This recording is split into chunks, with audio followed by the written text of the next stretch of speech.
Well, I guess we can begin now. Welcome everyone. Welcome to another session of Renaissance Lives. This time on Thomas Nashe, who was an English Elizabethan playwright, poet, satirist, and pamphleteer. And despite his brief life of about 34 years, he lived between 1567 and 1601. He left quite an important and impressive mark on English language. And among other things, I think it's fair to say that his writing illustrates the connection between an early modern life and an early modern imagination. So to discuss this and much more, I am joined by two scholars who are specialists, if not intimate, of Thomas Nashe. So the first one is the author of the book we're discussing tonight, Andrew Hadfield, who is a professor of literature at the University of Sussex, who has written extensively on the Elizabethan era. He's author of several books, including Lying in Early Modern English Literature and Culture, and is also one of the general editors of the complete work of Thomas Nashe. I am also joined by his colleague, Chris Stamatakis, who is Associate Professor of Renaissance Literature in the English Department at University College London. His research focuses on processes of literary creativity. He has explored this already in his first monograph on Thomas Wyatt.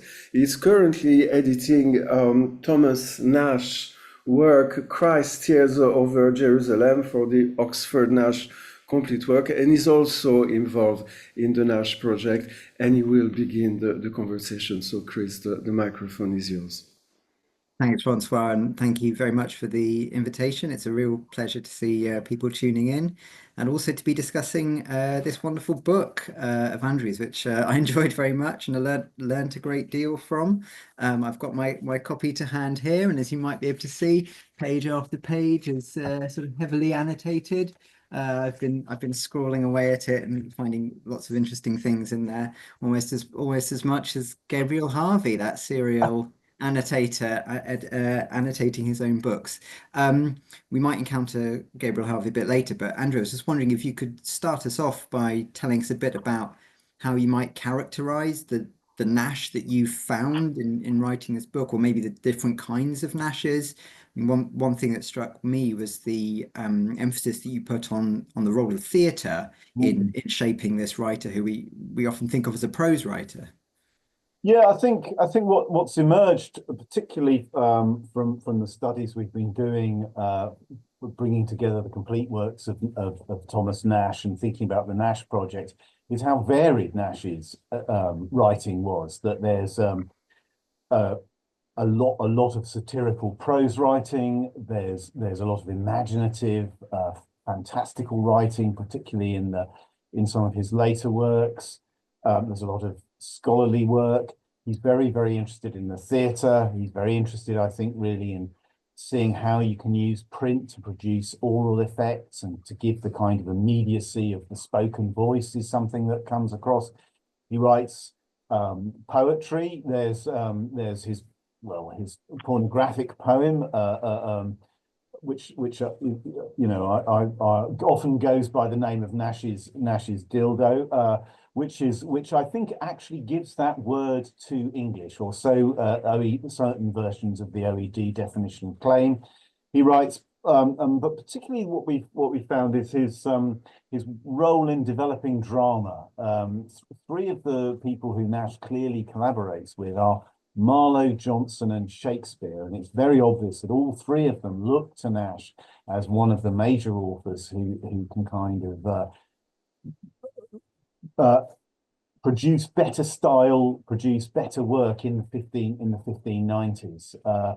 So he works with Shakespeare. I think it's now generally agreed, writing part of Henry VI, Part 1.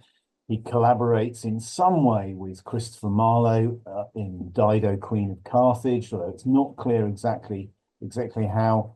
And he collaborates with Ben Jonson in a lost play, The Isle of Dogs, and may also have written other plays with Jonson. There's possibly a case that can be made for a strange play called The Case is Altered, which nobody can work out quite what to do with. And it's at the same time that Nashe is writing with Jonson and the Isle of Dogs.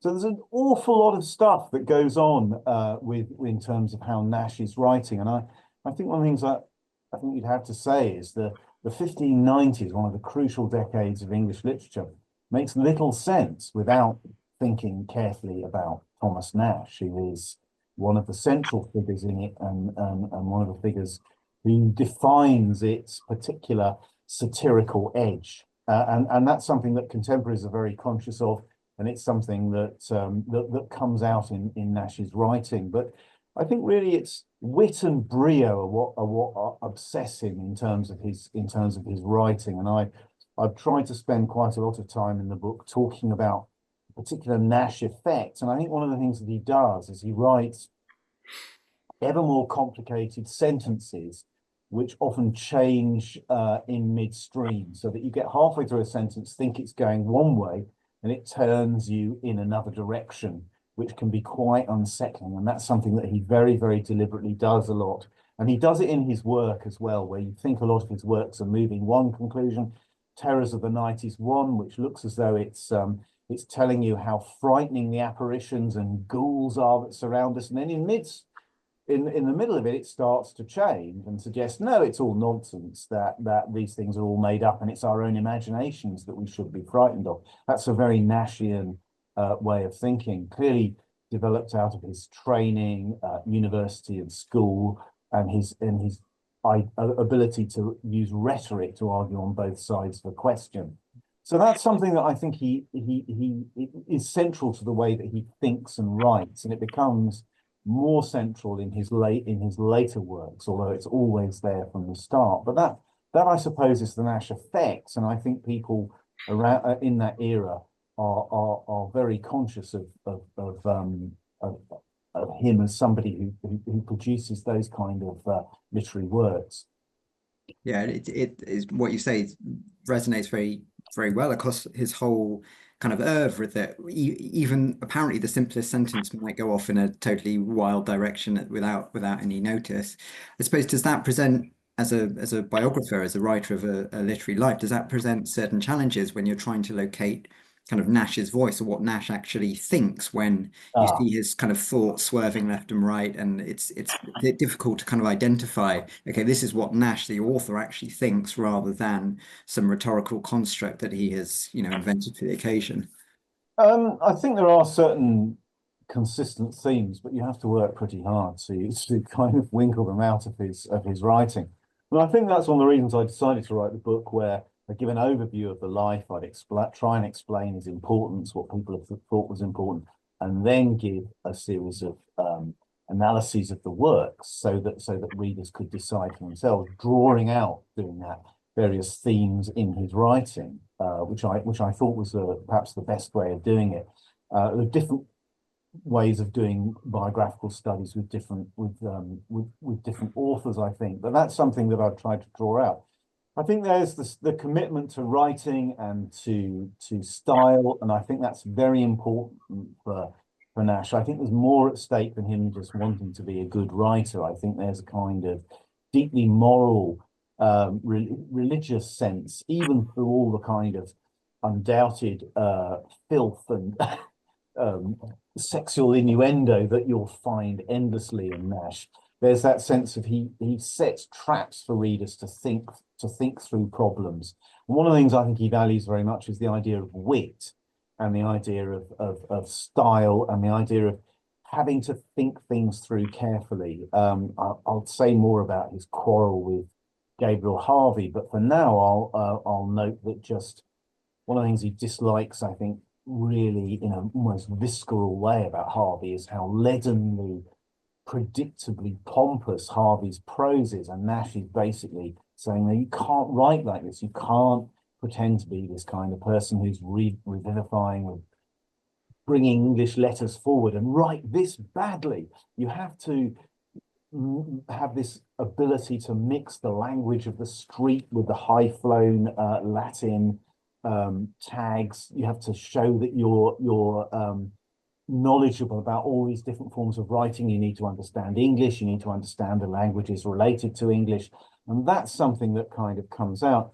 And I think in the end, it's very closely related to his sense of religion as well. That one of the things that you can pick out in his writing, and he's not alone in this, is I think he's a fairly conservative religious thinker in a lot of ways, that what's important to him is keeping the unity of the church. After the Reformation, church divides. I think people like Nashe, whose father was a clergyman, are very nervous about the church splitting further. And he first comes to prominence where he writes for the bishops who employ him as a great satirist and man of wit and integrity, to write against the Puritans, the Prelate writers. They might well have regretted choosing him, because later on he turns his wit and satire in all sorts of directions, and in the end, having been encouraged by the bishops, he's eventually banned by them in 1599 when the bishops' band decides that satire has gone too far. But I think in lots of ways, what he thinks is that you must, if you really want to understand religion and if you really want to think well and write well, you need to have this these linguistic abilities that explain things and explain the striking and difficult connections between things. And I think that's a constant theme in his work. There's an epitaph by Ben Jonson that was discovered a few years ago, which interestingly says how sincere a Christian Nashe was, and that he died as this penitent sinner. Of course, it may be formulaic, that's what people were supposed to do, but it's notable that Jonson, who was another man who was also very religious, but also acerbic and difficult and confrontational, should find the time to sort of praise Nashe and write a poem for him. The two perhaps being kindred spirits in thinking that true literature and true religion kind of went together as difficult enterprises that required skill and verve and brio, really. It's interesting because that's a theme that comes out repeatedly in the book, that often questions that might seem to be purely religious or theological, questions that might seem to be purely satirical, actually at some level come back to questions of style and good writing and bad writing, and I guess the demands that are put by Nashe on the reader to think their way through text. So I mean, that's a bit reductive, I guess, for me to say that it's all about style, but is it sort of all about style ultimately? Well, famously, there's a famous quotation by C.S. Lewis where he says, if you're asked what Nashe writes about and what he says, the answer is nothing. And then he explains why that doesn't matter, or why that matters, why that's a sign of Nashe's significance as a writer, that he is all about style. I don't think it's all about style as such. I mean, there's clearly important themes within his work, not least religion, not least the need to be witty, the need to avoid certain kind of terrible pitfalls is something that he writes about, and the fact that intense pleasure should be connected to very good literature. I mean, people in the 1590s, and again, Nashe isn't alone in this, are very conscious that English is a pretty barbarous, backward language compared to many of the more sophisticated European literatures, and it's certainly pretty rubbish compared to Latin. And if you're actually going to make a decent literature to reflect a proper culture, you need to get much better at it, and you need to be doing all sorts of things. And I think he's really interested in a lot of contemporary French, Italian writing, which has the ability to mix and match different styles. He's very keen on Aretino, who he sees as a great wit and somebody who's kind of pigeonholed as a sexual writer, but is actually much more wide-ranging. Christopher Marlowe is somebody he also looks up to, who's another person who's a great Aretino enthusiast. But I think if you read Nashe carefully enough, the religion and the spiritual world are never far away. You know, the terrors of the night might seem like it's unsettling in the sense that it ends up saying most of this is in your own imagination, but it's forcing people to think about what is the world that surrounds us, what is the kind of what really matters in terms of how we connect to the world beyond the material. And of course, there's Christ Tears Over Jerusalem, which you know better than probably anybody alive, and have written a huge phalanx of notes about which all of which I've learned something from, and you can see the range of reference in that work, and it in some ways the simple message in Nashe is often the right one, that Christ Tears Over Jerusalem is warning Londoners that they're in for a hiding if they don't shape up. And one of the main things that he is always thinking about that comes up time and again is the plague and fate and fortune. And you might think you're terribly clever and above anything that you know have sorted matters out, but you're always vulnerable to being cut down suddenly. And that's something you have to think about. That old maxim of live each day as though it's your last is something that I think Nashe is always warning people that they should do. But the plague comes up. Unfortunate Traveller, loads of stuff about plague. Summer's Last Will and Testament is a play written in time of plague, which is about the hot plague of the summer and how you're trying to escape from it, but summer will eventually be killed off. Christ Tears Over Jerusalem is kind of all about plague and fate. It's a constant theme in his writing, and I suppose that idea of fate and fortune and how you have to deal with those things. Unfortunate Traveller, full of images of gambling, and Nashe clearly knows a lot about gambling and thinks about gambling as a structuring image that, you know, you throw the dice and sometimes you're lucky, sometimes you're not, but you've got to deal with that kind of problem. So I suppose that's where I'd see the major themes in his work, really. It's interesting. It comes up a lot, doesn't it? This kind of cross-pollination of themes across different works at the same, even sometimes the same image or the same allusion will come up, which again speaks to his breadth of reading. But he does seem to like to recycle particular kind of key images, doesn't he? And well, I suppose I just wonder, is he expecting us to read across his works? Do you think there's something of that in the way in which he sees himself as a serious writer, or are his works just too ephemeral to kind of sustain and merit that kind of close attention as a whole? That's a really interesting question as to how.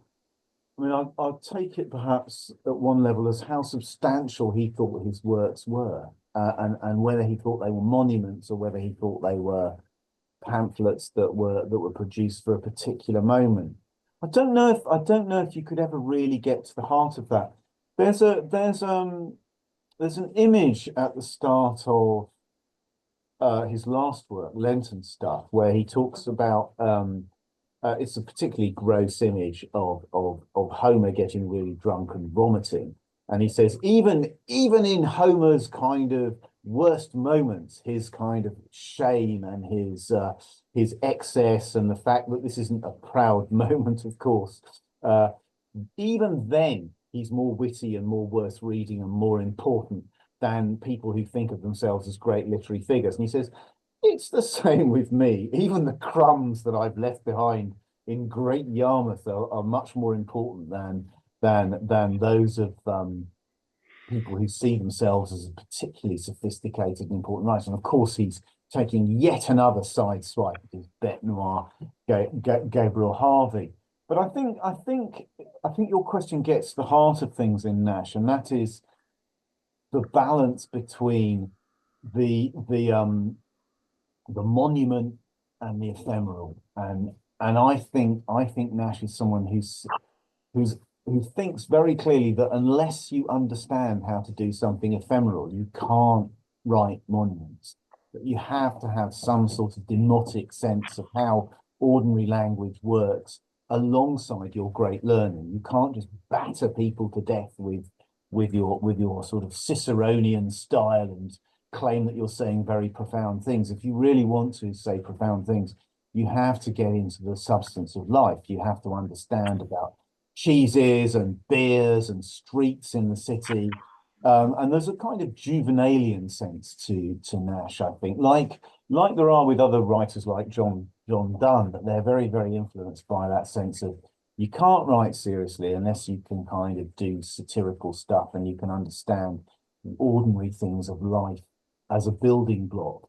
So I don't know if at the end of it he's sort of thinking, these are my collected works. You must read all of them, because he's obviously aware that some of the stuff that he writes for the theatre is not likely to survive. And the one play that does survive, well, we don't know what role he played in Dido, Queen of Carthage. It's got his name on the title page, but we don't know exactly which bits he wrote. And stylometric tests have been done, which have all proved completely inconclusive, which is quite funny in a way. But the one play that he does write, Summer's Last Will and Testament, is different from his other works. It doesn't have much prefatory paratext. There's not a great deal that tells you what the work means. I suspect it's because he's either very ill or dead by that point, because we know he's dead by 1601. This we know was performed in 1592 and then comes out and is published in 1600. It may be that somebody, or it's quite likely that the publisher, whose name I've completely forgotten, was somebody who published other plays, and it may be that this was a chance to make some money out of somebody who'd become a celebrity in the 1590s, and obviously wasn't going to claim copyright if he wasn't around to do it. So there's a way in which a play like that may have been lost forever, but somebody clearly saw some value in it. But I think there's a balance in Nashe between things that he thinks might last and things that won't. And his history, of course, is a strange one, where he has an enormous influence in the 1590s. He's picked up again a bit throughout the 1600s, and then he pretty much disappeared because no one can understand him, because the problem with that demotic style is it weds you very, very much to your time. You know, famously, comedy is much harder to, particularly very good comedy is often hard to translate into a later period because the jokes don't work and a lot of the references depend on contemporary satirical things, whereas tragedy kind of goes across the ages. There's a way in which someone like Nashe then disappears from view until he gets picked up again by great editor R.B. McKerrow in the late Victorian period, where he's a contemporary of Shakespeare's, and people are starting to be very, very interested in uncovering all the people around Shakespeare. And then he gets picked up by the modernists, who think he's really, really cool and strange and confrontational, and they like this, and gradually sort of settles into a place in the canon of English literature. But it's a strange history, and I think Nashe was aware that he was a one-off kind of writer who was really difficult to pigeonhole. Actually, I mean, the poem on the screen at the minute is perhaps quite fitting. I mean, it ties in with a lot of things you've been saying, that this play is published, or this show is published, perhaps. There's an added piquancy to the fact that it's kind of published perhaps as he's dying, possibly from the plague. This is one of the most anthologized pieces, and it was, I think, I mean, you've written on this, if I'm not mistaken. Yes, I have. It's one of the images that Joyce himself kind of recycles. So it's got kind of this poem alone as it's kind of Nashe's claim to literary fame. Yeah, it's picked up, and there's a particular line that is powerful and resonant, and that's if you look into the third stanza and the third line of the third stanza, where it says, "Brightness falls from the air." I think is a shockingly brilliant line. There's a lot of stuff about whether he really meant to say hair, because one of the things that happens when you die is that your hair loses its sheen.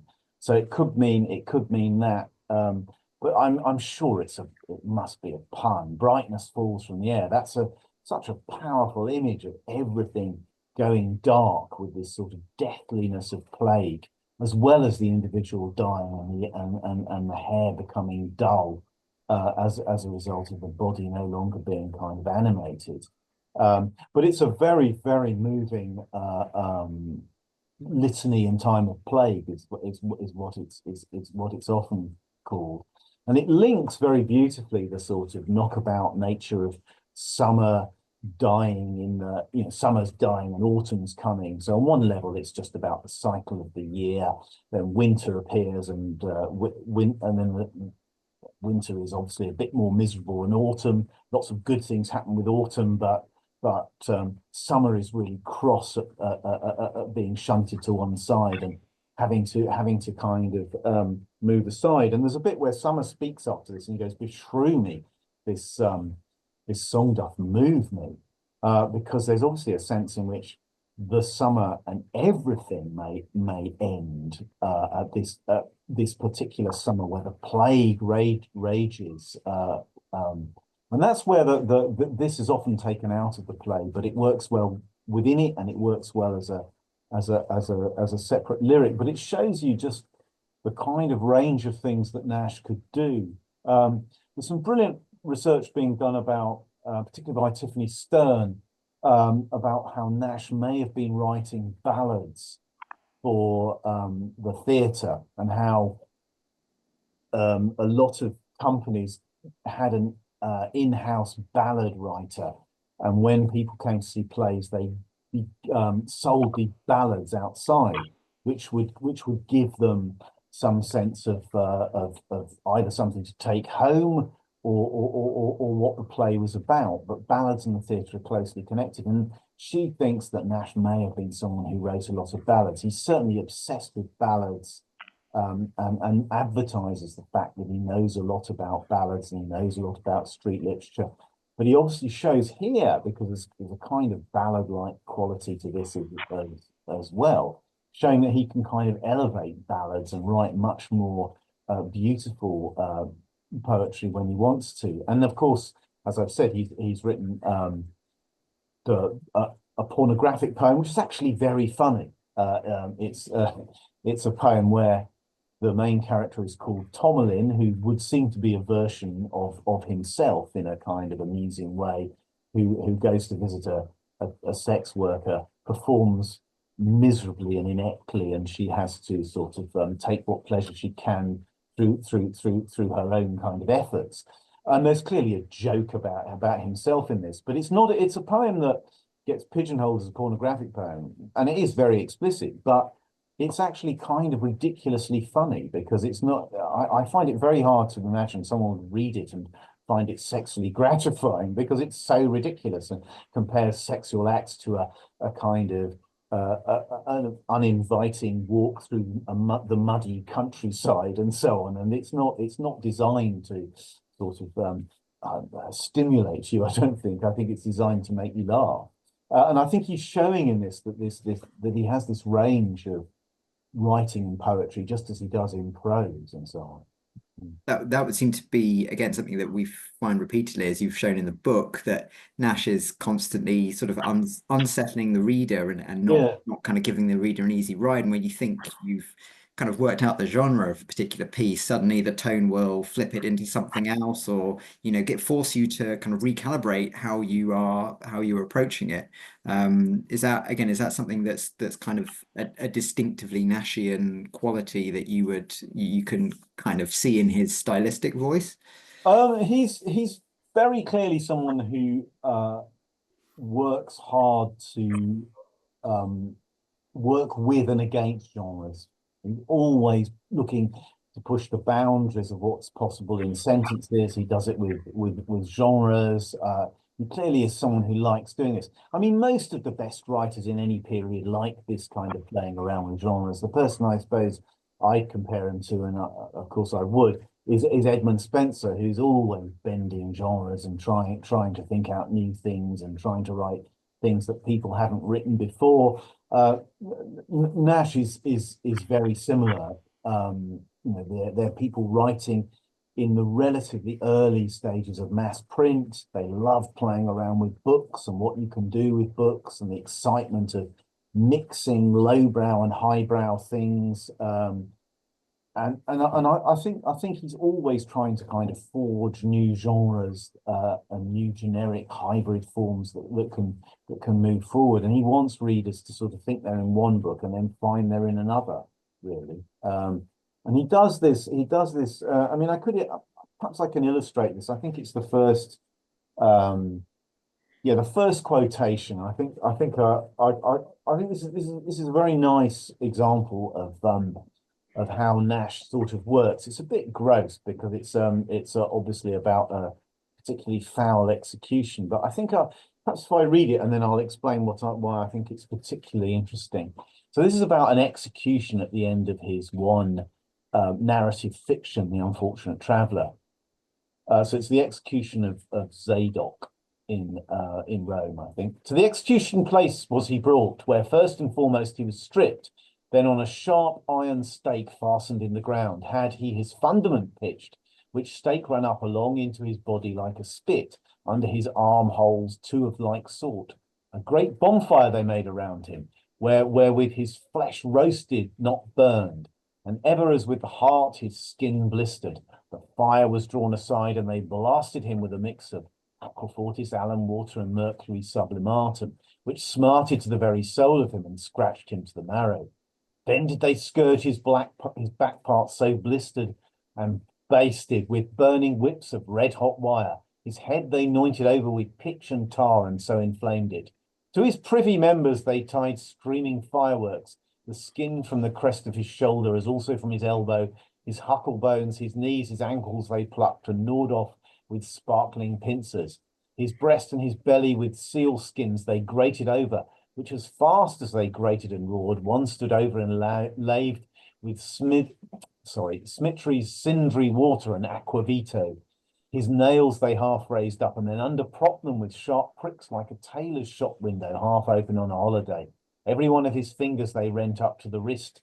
His toes they break off by the roots and let them still hang by a little skin. In conclusion, they had a small oil fire, such as men blow light bubbles of glass with, and beginning at his feet, they let him lingeringly burn up limb by limb, till his heart was consumed, and then he died. Triumph, women! This was the end of the whipping Jew, contrived by a woman in revenge of two women, herself and her maid. I mean, it's an extraordinary description, and it does all sorts of, I think, very, very disturbing things, where what you've got to remember, I think, is most people in the early modern period would have witnessed executions if they lived in cities, and you did see incredibly cruel and barbarous things. And if you just went into London at any one point, you likely to see heads and bits of bodies stuck on the walls to remind you not to do very bad things like rebel against the monarch. So it takes it as read that people will see executions. There's also in times of Reformation, you had both Protestant and Catholic martyrologies, which were pretty graphic, often had spectacular illustrations of people being burnt alive or chopped up and so on, like Fox's Book of Martyrs, and then various Catholic ones that were writing against Fox. So on the one hand, this is perhaps a realistic description, and some of the things are real forms of execution. The stake in the fundament is taken, I think, out of descriptions of executions in Turkey. Some of the other bits are things that did happen in France, but it gradually gets more and more ridiculous and more fantastical. To his privy members, they tied streaming fireworks. I don't think that has ever happened in any form of an execution. And suddenly, it's disturbing because we might recognize early on this kind of form of awful things happening to a human being, and suddenly we're into this kind of absurdity where you're not quite sure how to take those details, and then it takes you down to this the image that everyone remembers about the tailor's shop windows with the fingernails. I mean, it's spectacularly cruel, but also a very, very ordinary image of somebody walking down the street and seeing the shop windows open. I think you can see what you can guess that Nashe is probably trying to say, well, all these things have become rather deadening. You've got to use a bit more imagination and wit, and think about what's really happening to a person if you really want to understand what kind of things go on. And then you've got to think, well, what part of this is real and what is fantasy? Because after all, this is in a fiction, and it's in a fiction that clearly clearly pumps up the volume when it comes to absurdity, grotesquerie, cruelty. Is that just what he's doing? Just sort of making you feel slightly queasy because he's showing something? Or is he really doing something very, very serious in this and trying to make you think about this? When you come to the last bit, triumph women, this was the end of the whipping Jew, contrived by a woman in revenge of 2 women, herself and her maid. Now, is that a piece of pat sort of anti-women misogyny that he's coming up with?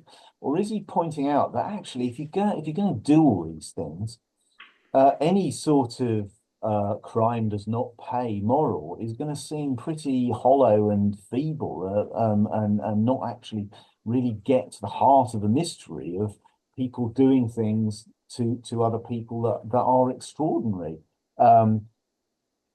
There's another way in which it's a religious image of hell, isn't it? That this is the kind of stuff that you've got to imagine unimaginable terrors going on forever if you get sent to hell. So maybe again there's that kind of religious thing. And is he suggesting that people are appropriating what God is only possible for God, or are they justly punishing someone? Because Zadok is pretty awful and has done sort of really nasty things.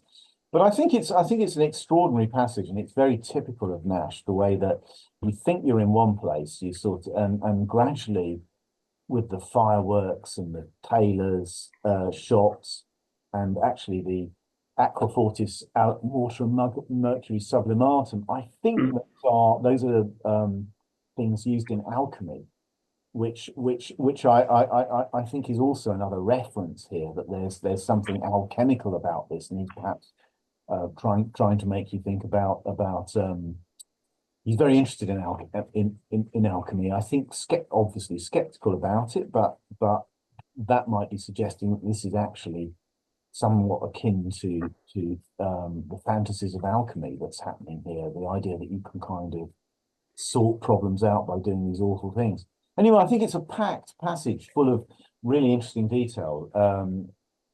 It's one of those things I've used in lectures before, and sometimes you're halfway through it and you think, was this really wise? Should I really be reading this grotesque stuff out? But I think it does real sense of one way in which Nashe's style works.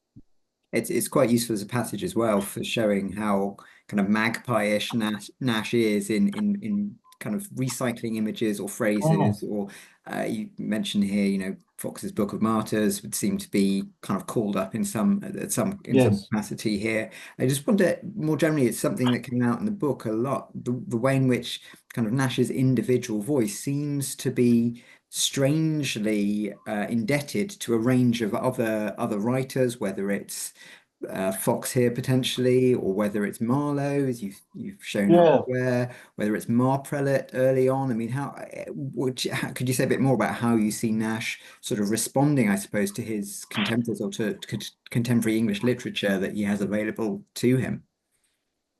There's I mean, the magpie element of his writing is very clear, and I think there's this intoxication with the world of print, and there are times where in things like the Anatomy of Absurdity, you can see that he's going through all these books in Cambridge University libraries, and you can work out exactly what he's doing.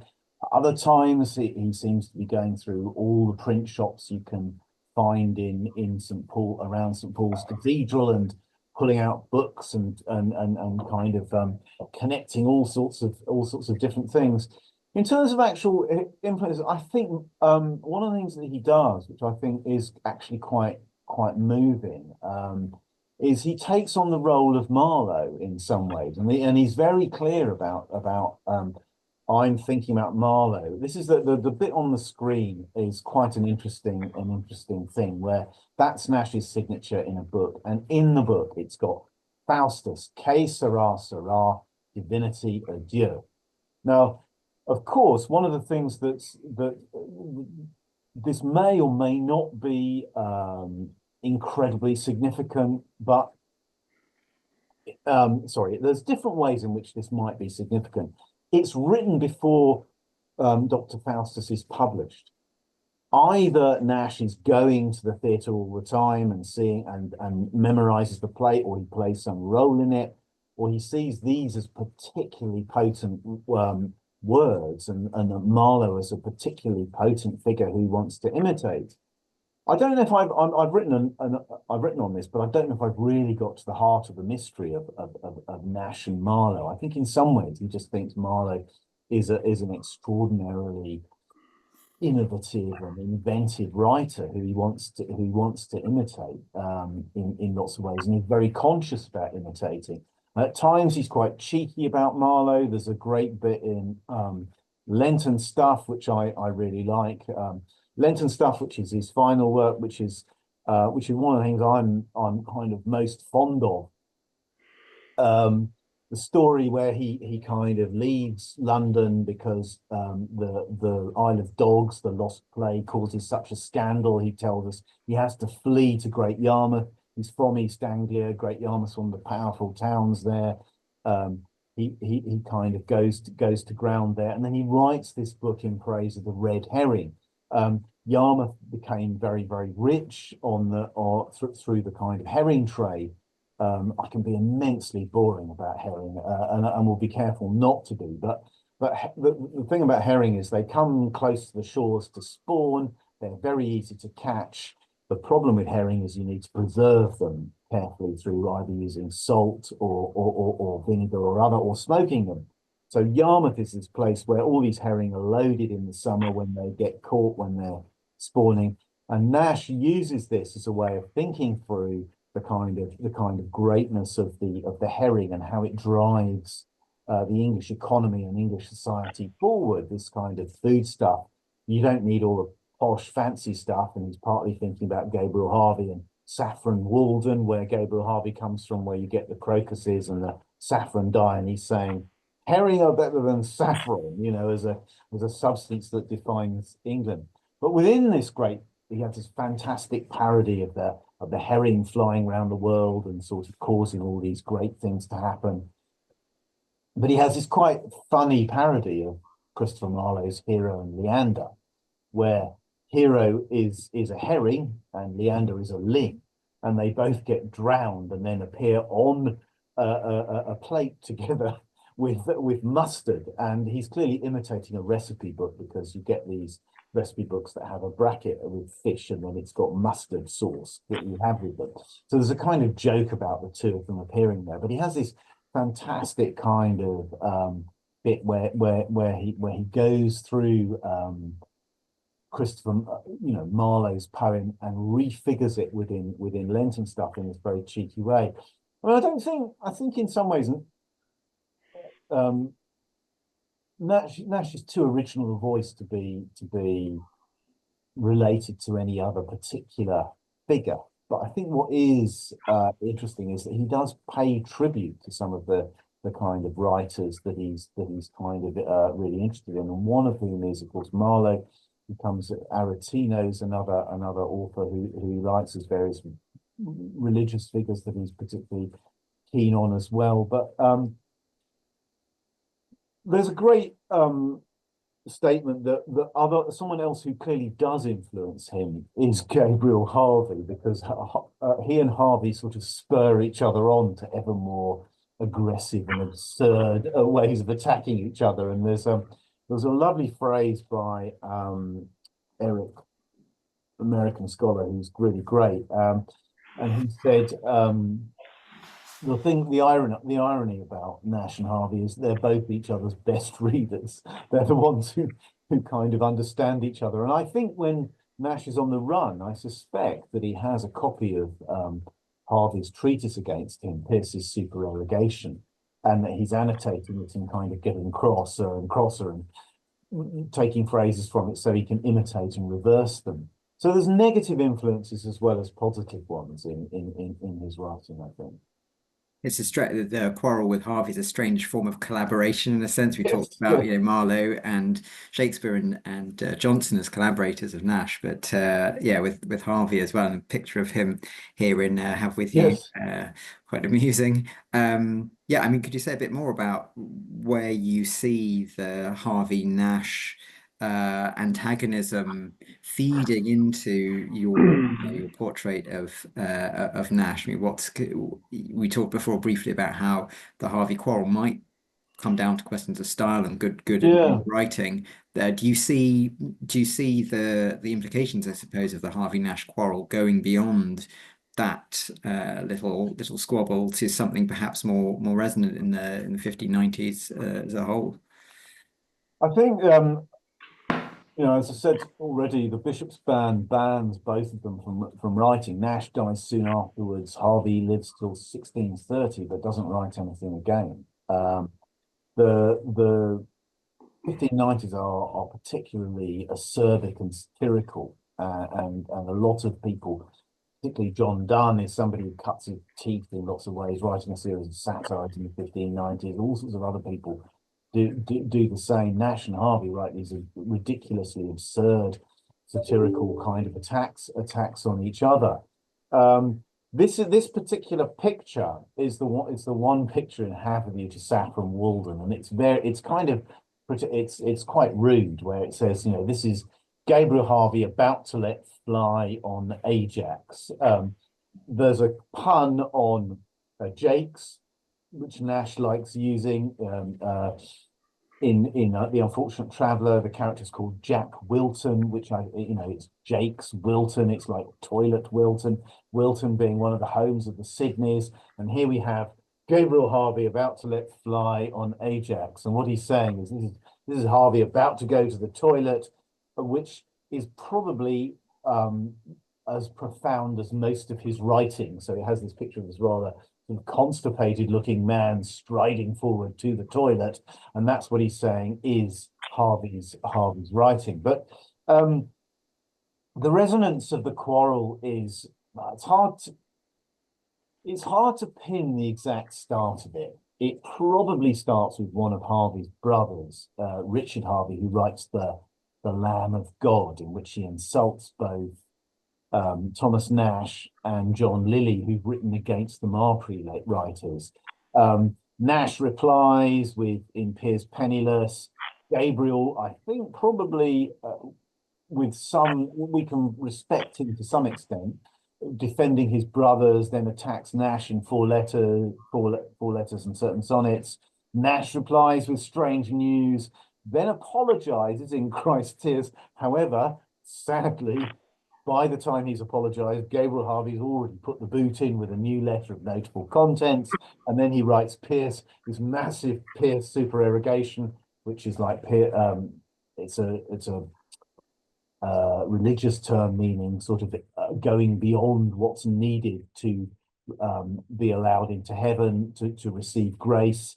The idea being that Nash just goes on and on and on and really ought to shut up.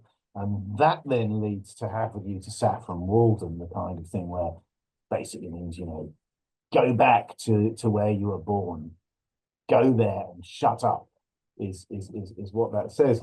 But I think the quarrel is ultimately about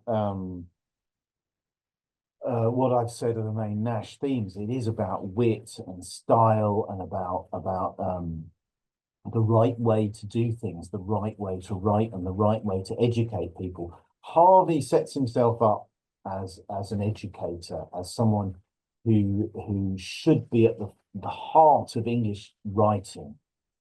He starts off in 1580, where he publishes these letters, which are with his protege Edmund Spenser.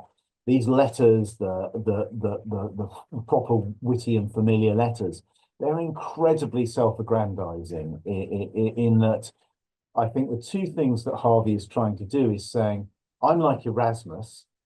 My letters are so brilliant and wonderful that when I just actually things that I publish with my friends and pupils are more significant than what goes on in most universities. but they're also looking back to Cicero. They're looking back to him being the great educator. And there's clearly a way in which someone like Nashe, or he's too young to respond to Harvey in 1579, 1580. There's clearly something that galls him rather about this, so that when the quarrel comes, you get a sense there's a feeling of, who is this pompous man who thinks he's the heir of Cicero? And look at the leaden, jog-trot, terrible writing that he comes up with. And there's a bit, I've got, there's this bit here, but there's another bit, if you just go on perhaps to one of the last few quotations, the bit with the, which I quite like, with the schoolboys laughing at him. The next one, yeah, here we are. This is another bit from, and it says, what Nashe shows is that he's much more adept and witty. He goes to the theatre. He's always saying Harvey doesn't know what's going on. He doesn't know what's going on in the streets because he spends his time locked away thinking he's really clever reading all these books, whereas I can read all these clever books and I can go to the theatre and I know what's going on in London and I've got friends and stuff. And so he has this thing, imagines these schoolboys laughing at him. From this day forward, shall a whole army of boys come wandering about thee as thou goest in the street and cry, Cockaloo, Cockaloo, with whip-hoo, there goes the ape of Tully. Tee-hee, steal Tully, away with the ass and the lion's skin. Nay, but in sadness, is it not a sinful thing for a scholar and a Christian to turn Tully? A Turk would never do it. There's a lot going on here, and I won't unpack it all, but there's this joke about all the schoolboys are going to laugh because what Nashe is always saying is that you think you're this great educator, but what you tell everyone, it's the stuff people learn at school. You know, everybody studies Cicero at school and at university, and the idea that your pompous leaden nonsense is going to kind of help anyone out is just terrible. And look at me, look, I can link. He's talking about turning Turk, which is proverbial, you know, turning against yourself and becoming the enemy of what you really want to do. He's showing that he understands Cicero, but he's showing that he listens to the rhythms of schoolboys. What Nashe is saying is, you write this dreadful prose, and you think you're so brilliant. I can combine all this stuff, and this is what we should be doing. We should be having this much more adept, witty, varied way of writing that will kind of open up English into something interesting, and it involves connecting the classics to the language of school children. You know, you can't do that. What we'll end up with if you're left in charge is actually something that is genuinely childish. You'll just be repeating the bad lessons that we got at school, or the ordinary lessons we got at school, not doing something interesting and inventive with it because you don't understand the theatre, you don't understand the language of the streets, and you think your Latin's so good, but it's not, you know. And that's what I think that's where that heart of that quarrel is. And as I say, I would connect that to religion as well. There's the idea that if you really want to understand religion, you have to be able to use these demotic, ordinary phrases along with theology, along with ecclesiology. You need to be able to have the ability to combine them all, because if you think about all the Christian texts, they go from the liturgy, the Book of Common Prayer, right to advanced difficult questions about how you translate the Bible. And if you're really going to do religion properly, you need to both be able to link to ordinary people, understand how ordinary Christians who aren't educated in the way that you are function, along with the most advanced doctors of the church. And I think that's what this kind of thing is doing, saying, isn't it sad that a sinful thing for a scholar and a Christian to turn Tully? The idea, you know, for you to believe that you can be this Ciceronian person and to reduce all of the sophisticated, complicated English, Latin, you know, heritage that we've got to Cicero. What are you thinking of? You know? Just with an eye on the clock, I might make this my final question for now. Sorry. But just, I suppose, thinking about the 1590s, sometimes in the context of what you've been talking about, in terms of this kind of period of late humanism, this kind of sense of uncertainty as to what humanism as a project is anymore.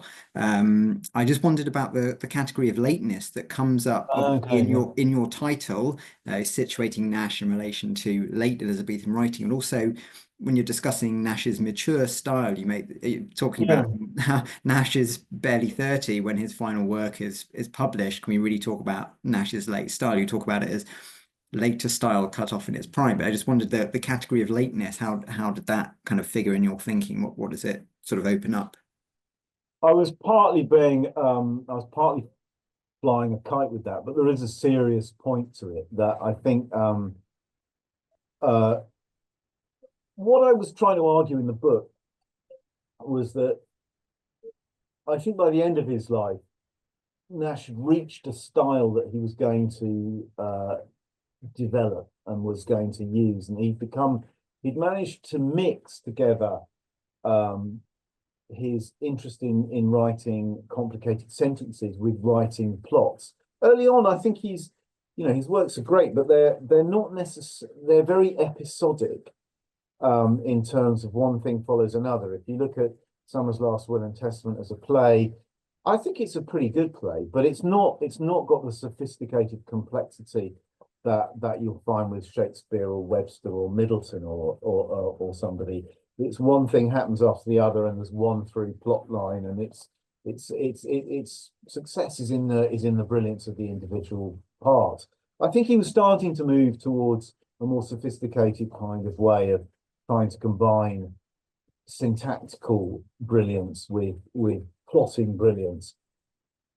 So I don't think obviously it's not really a late style as far as Nashe is concerned, but I think it is a mature style that he's got to.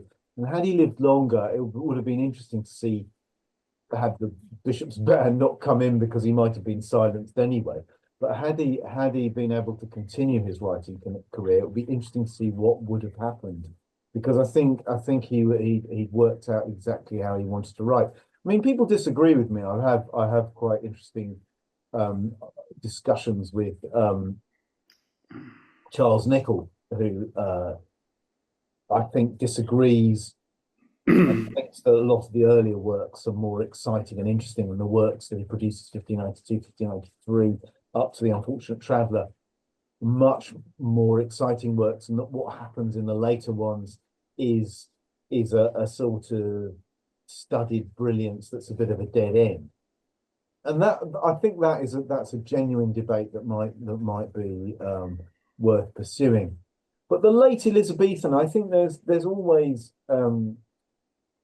the Elizabethan age is a weird age in lots of ways. You know, that it's a really strange reign, because everybody expects Elizabeth to die from about 1585, and there's a point, I can't remember where it is, where quite a long time before she dies, she becomes the oldest reigning monarch for about 400 years. And you can see why people were expecting her to die, because most people didn't make it much beyond 50 odd, and she gets to sort of well into her 69, 68, 69. I can't remember the age off the top of my head, but it's quite a long way beyond what anyone's supposed to.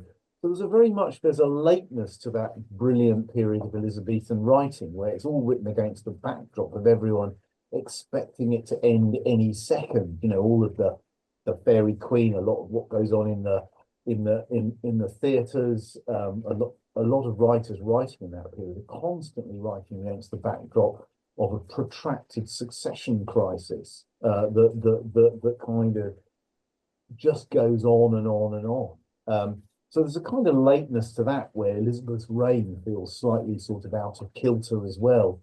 And Nashe feels like a very appropriate man for those times, someone who seems in lots of ways a brilliant representative of that particular age, but also someone who then disappears effectively for a long time afterwards, and is very much trapped within that particular age. So yeah, I think that's what I was trying to play with that late mature sort of stuff. Okay. Hot pass. Yes, indeed. So thank you so much. So on this note, I think it would be time to open the discussion to the audience. So you can either send me your question through the chat or use the raise hand option, and then I'll ask you to unmute yourself, and then you can interact directly with the speakers. While you're preparing your question, I very much appreciate this kind of literature, which is both very imaginative and very close to the sensory world. And one author that is recalled in that respect is Rabelais. Yeah. One thing quite interesting with Rabelais, I think it's at the beginning of Pantagruel, where he explains that he drinks as he writes, and to understand him, you have to drink also. You got quite a lot of this in the Unfortunate Traveler. So I wonder if you can comment on Nashe's relationship to alcohol, which is considered a kind of motor of creativity. It brings, warmth to the brain, etc., etc. There's lots written about that. But what's your view on Nashe and alcohol? Both Andrew and Chris, of course, if you have some. Well, perhaps Chris could go first on this one, or do you want me to go first, Chris? I could go first because I have very little to say, which is that, I mean, in the text that I'm looking at, alcohol is essentially absent. But it's his first published work, isn't it? It's the preface to Menaphon, in which he introduces, I think, this image of drinking as a source. I mean, ironically or not, as drinking as a source of inspiration. That's I think the first time that he really gets stuck into that metaphor that will recur throughout his career, whether he means it sincerely or not, and whether actually alcohol is a source of inspiration for the literary writer is another question. But I think that's where it begins.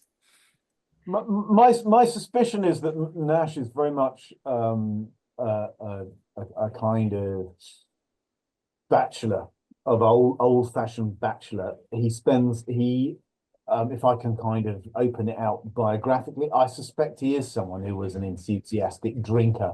I think he spends a lot of time in taverns. He lets you think that he does, even if he doesn't. But I suspect he does. He writes about tobacco a lot. He's clearly interested in stimulants and drugs and those kind of common drugs and how they're consumed. So yes, I think he probably is. He doesn't marry. His sexuality. He's not very interested in women. Whether that's because he lives in a homosocial world and simply uses women for casual sex, or whether because he's actually much more interested in relationships with men, it's hard to uncover. But I definitely think he lives in a world where you're living in lodgings, you're associating with people in taverns. He associates ballads with taverns. Drinking is a stimulation to the way that I think he sees himself and he writes, really. And of course, he doesn't get very old. So if he was an enthusiastic drinker, he didn't actually get to the age where these things were likely to cause him problems, really.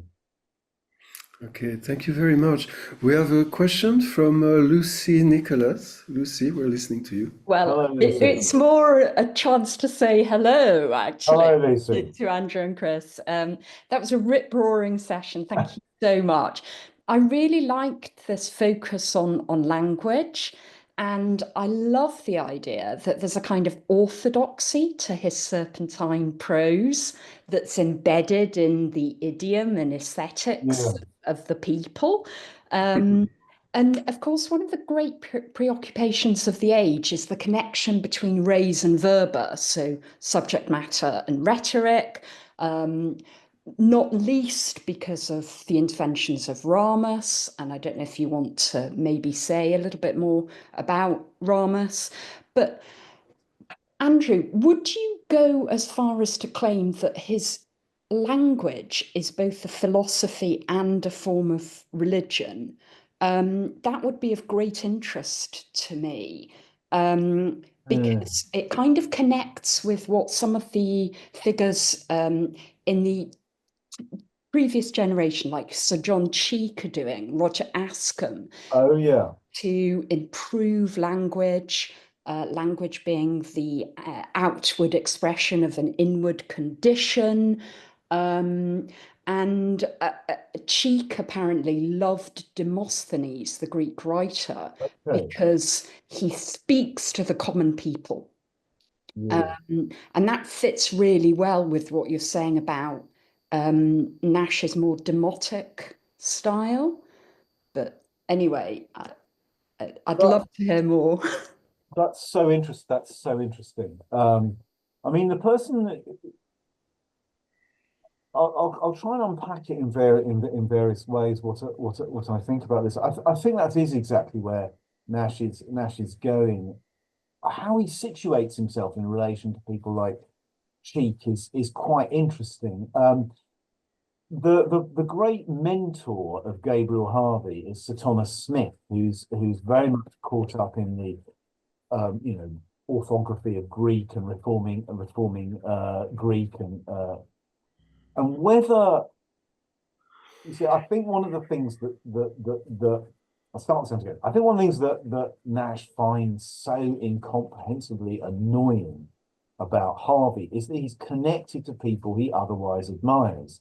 And I think Nash, with some reservations and some kind of knockabout attacks, really admires Spencer, who's the person who's very closely associated with Harvey. I mean, I suspect that Spencer was probably a bit embarrassed by that after a certain point, much as he learned from Harvey with his kind of vast collection of books. I wonder whether Nash is really trying to reclaim those kind of figures like Cheek and Sir Thomas Smith, or the kind of things that he's doing, and suggesting that Harvey, despite all the pedigree that he's got, is a kind of leaden, foolish man who doesn't really understand what's at stake in really thinking these things through, because he can't properly read the great classical authors. He hasn't got the kind of sympathy for their arguments and brilliance.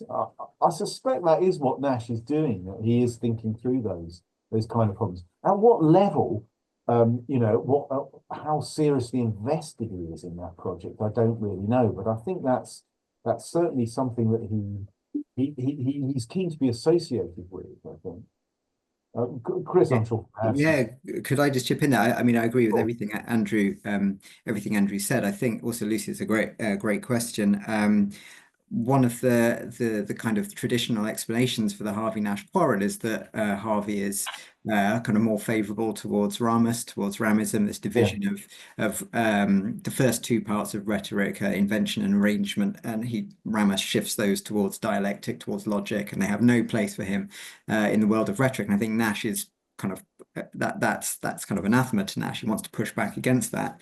So I think that might also explain the part of the Harvey-Nash quarrel, but also I wonder if he goes back even further than Cheek and Smith and Ascombe. I think he's reaching back to Erasmus, and I sort of think when in something like Christ's Tears, a couple of ways in which this comes up. One is that he's thinking very much about Erasmus's theories of preaching and the idea of effective preaching, that words can actually move. Words well used can move audiences, and it's the preacher's job to be, as Andrew spoke about earlier, kind of literary, to be able to know how to manipulate language artfully in such a way that it produces a particular kind of effect in your audience. So I think he's possibly reclaiming that kind of Erasmian ideal, I suppose. And the other way in which Christ's Tears comes up, perhaps in relation to your question, is that the second preface, the additional preface to the reissue in 1594, which is where he retracts his apology to Harvey that Andrew spoke about before. But in that he sort of is, I think, venturing a theory of language, of language as something that can move, and language that is more than just res less verba, more than just kind of empty sound, because he's suggesting that there's a kind of language that is invested with kind of energy and effort, and he talks about it in terms of kind of air and puffery, and it's the ability of language to kind of have energy that kind of takes it beyond simply just resonating sound. It's something that actually carries meaning and it has force and it can move an audience. I sort of see Nashe working away at that a little bit as well. I don't know if it's a theory of language as such, or if he's thinking how English vernacular literature needs to kind of reanimate and reinvent itself in the 1590s. But I think he's certainly thinking about these questions quite actively. Great, thank you so much. Can I just add one last thing? If I were to do the book again, the figure I would place a bit more emphasis on is Erasmus. I think that's a bit the more I think about it, the more I think of Erasmus as a kind of shadowy figure or main figure who really should be there in terms of the way that people think about things. Because Erasmus has that sort of range where he can combine the sort of scatological, the saucily demotic with highbrow things, and deliberately does that. And I just think probably that's what's missing in the book. Okay, well, I think we don't have question in the chat. Perhaps one last question I would like to put to the both of you. You were speaking at the beginning of the Fortuna Critica of Nashe, and one person who rediscovered him, and indeed who seems very akin to him, is James Joyce. Can you comment on that side of Nashe writing, which is kind of akin to Joyce's really quite experimental approach to English language? And now canonical, I guess. Well, if you go to, I think it's the second quotation, that might be, I can just, yeah, this is it. This is the preface. This is from the preface to Have With You to Saffron Walden. And I don't know if this is a thing Joyce particularly knew, but it's quite Joycean in lots of ways, where this is talking about one of the kind of framing narrative for Have With You to Saffron Walden is that Harvey's going to get a haircut with Richard Lichfield, the barber surgeon of Trinity College, Cambridge. There's a joke because Harvey was a fellow of Trinity Hall, which is a relatively small college, and Trinity College is a very, very big, rich college. Nashe himself went to St. John's, the other big, really rich college. And there's a sense in which Harvey is being cut down to size in the way that Trinity looks over Trinity Hall.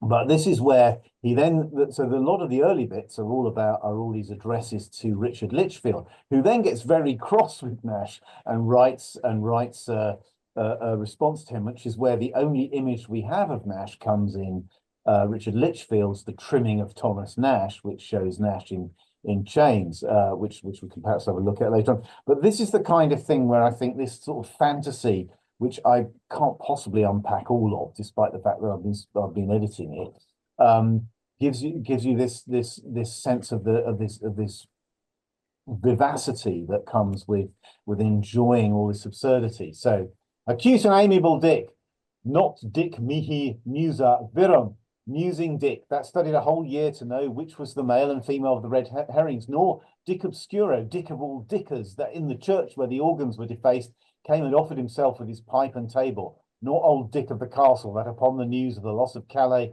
went and put a whole bird spit in the pike of his buckler, nor Dick Swash or desperate Dick, but such a terrible cutter at a chine of beef, and so on and so forth.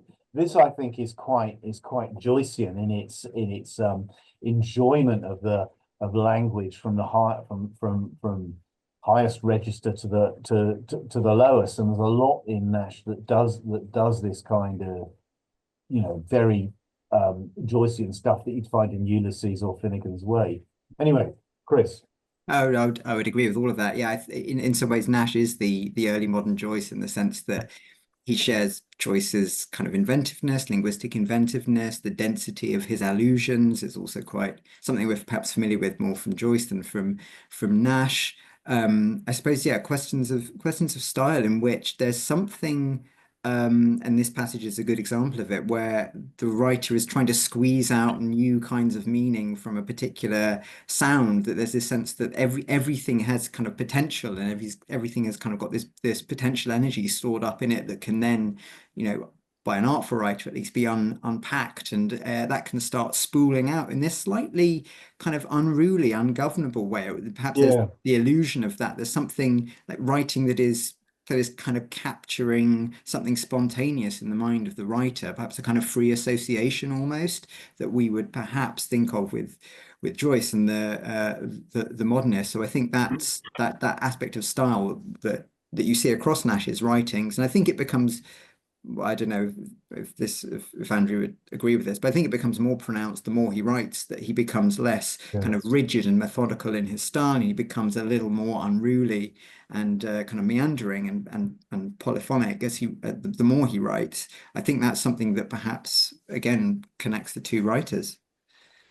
Yep, I'd agree. I think that's right. I think that is that, and that's what I was trying to get at with the later style sort of stuff. But I think that's one of the things that happens.